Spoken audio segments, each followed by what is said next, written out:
Bus journey करने वाले हैं। जैसा कि इंडोनेशिया जो है ना, वो यहाँ की इंडोनेशियन बसेस, लग्जरी बसेस के लिए जाना। Indonesia mulai melirik, dan kini, tanpa banyak sorotan, Bangladesh justru memborong bus buatan Indonesia dalam jumlah besar. Fakta ini mungkin luput dari perhatian banyak orang, tetapi sebenarnya menyimpan cerita penting tentang perubahan besar dalam industri nasional. Di tengah hiruk-pikuk politik global, ketegangan ekonomi, dan berbagai isu internasional yang terus berganti memenuhi pemberitaan, ada satu cerita yang berjalan tenang tanpa sensasi, tanpa gebrakan besar. Sebuah cerita tentang bagaimana produk manufaktur Indonesia menemukan jalannya sendiri ke pasar dunia melalui langkah nyata yang konsisten. Salah satu kisah itu datang dari Asia Selatan, Bangladesh, negara yang selama ini jarang dikaitkan dengan Indonesia dalam konteks industri. Bagi sebagian orang, Bangladesh mungkin hanya dikenal sebagai negara berpenduduk besar atau tujuan tenaga kerja dari Asia Tenggara. Namun kini, perannya mulai berubah. Bangladesh tidak lagi sekadar menjadi tujuan.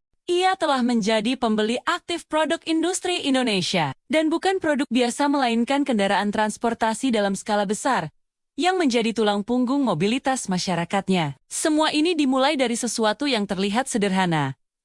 Bus, kendaraan yang setiap hari kita lihat di jalan, sering dianggap biasa, bahkan tak menarik untuk dibahas. Namun di tangan industri Indonesia, bus justru menjadi senjata utama untuk menembus pasar global. Tanpa banyak yang menyadari, ribuan bus yang kini beroperasi di Bangladesh adalah karya anak bangsa. Diproduksi oleh karoseri-karoseri di Jawa Tengah dan Jawa Timur, bus-bus ini telah melintasi batas negara dan membuktikan kualitasnya. Angkanya tidak main-main. Dalam kurun waktu 2018 hingga 2020, Indonesia mengekspor lebih dari 1.000 unit bus ke Bangladesh. Nilai totalnya menembus 4 triliun rupiah. Ini bukan sekadar transaksi biasa, ini adalah awal dari hubungan industri yang serius. Dan yang lebih menarik, tren ini terus berlanjut. Permintaan semakin meningkat seiring dengan kebutuhan Bangladesh yang juga terus bertambah. Negara dengan ratusan juta penduduk ini menghadapi tantangan besar di sektor transportasi jalanan padat, infrastruktur yang belum sepenuhnya ideal,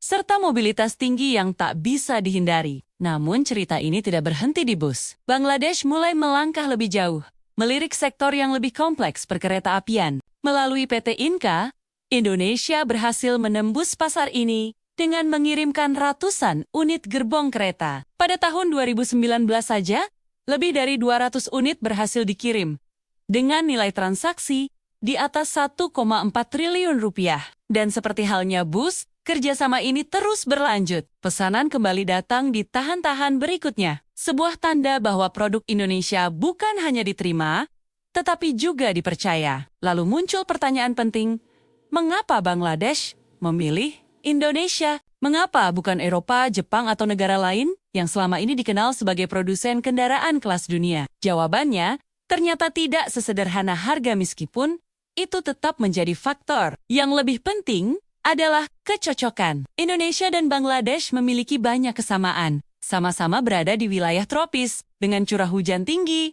suhu panas, dan kondisi jalan yang tidak selalu mulus. Dalam kondisi seperti ini, kendaraan dituntut memiliki daya tahan ekstra. Dan disinilah keunggulan bus Indonesia terlihat jelas. Bus buatan dalam negeri dirancang dari pengalaman menghadapi kondisi keras. Suspensi diperkuat, rangka dibuat lebih kokoh, dan sistem mesin disesuaikan untuk bekerja di bawah tekanan tinggi setiap hari. Hasilnya mungkin tidak selalu tampak paling mewah, tetapi jauh lebih tangguh di lapangan. Sebaliknya, banyak kendaraan dari Eropa atau Jepang dirancang untuk kondisi yang berbeda, jalan mulus, cuaca dingin, dan sistem perawatan yang lebih terstruktur. Ketika digunakan di lingkungan seperti Bangladesh, performanya tidak selalu optimal dalam jangka panjang. Selain itu, ada faktor penting lainnya.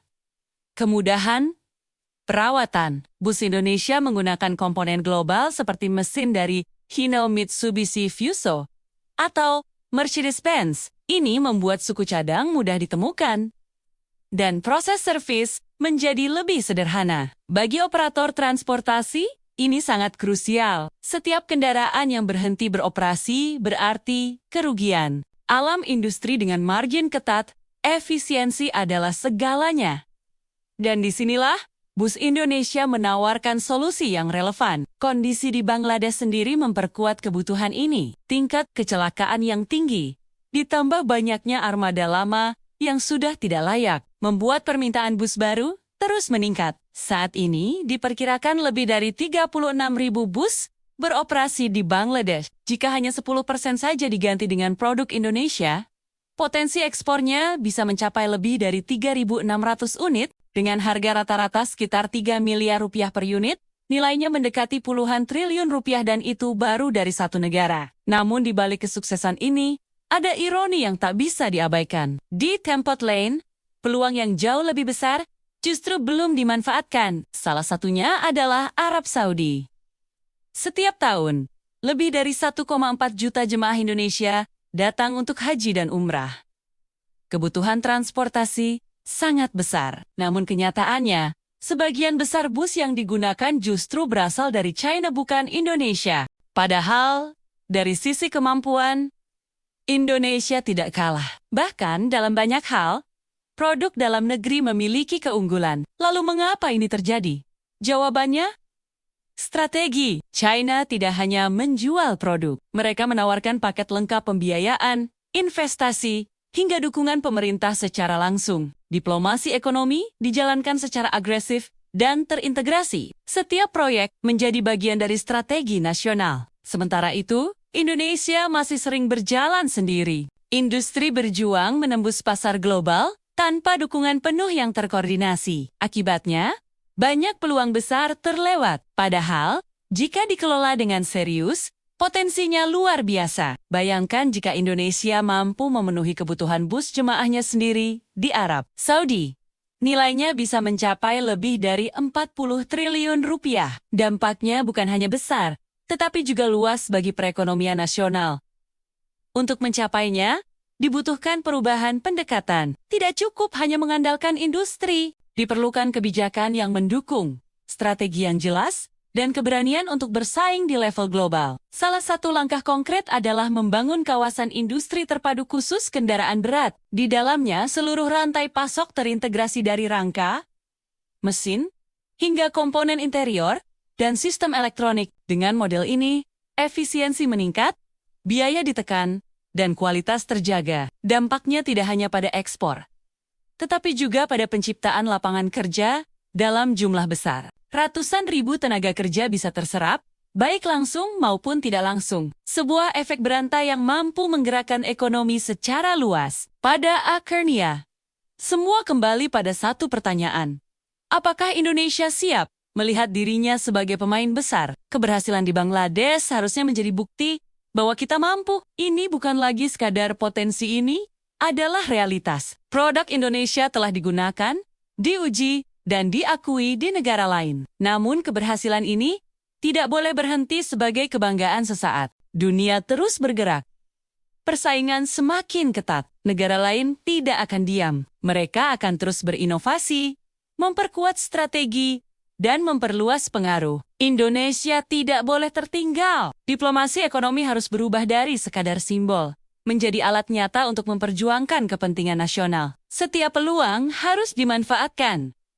Setiap pasar harus diperjuangkan. Karena pada akhirnya, ini bukan hanya tentang ekspor atau angka ekonomi. Ini tentang masa depan industri Indonesia dan dunia. Tidak akan menunggu.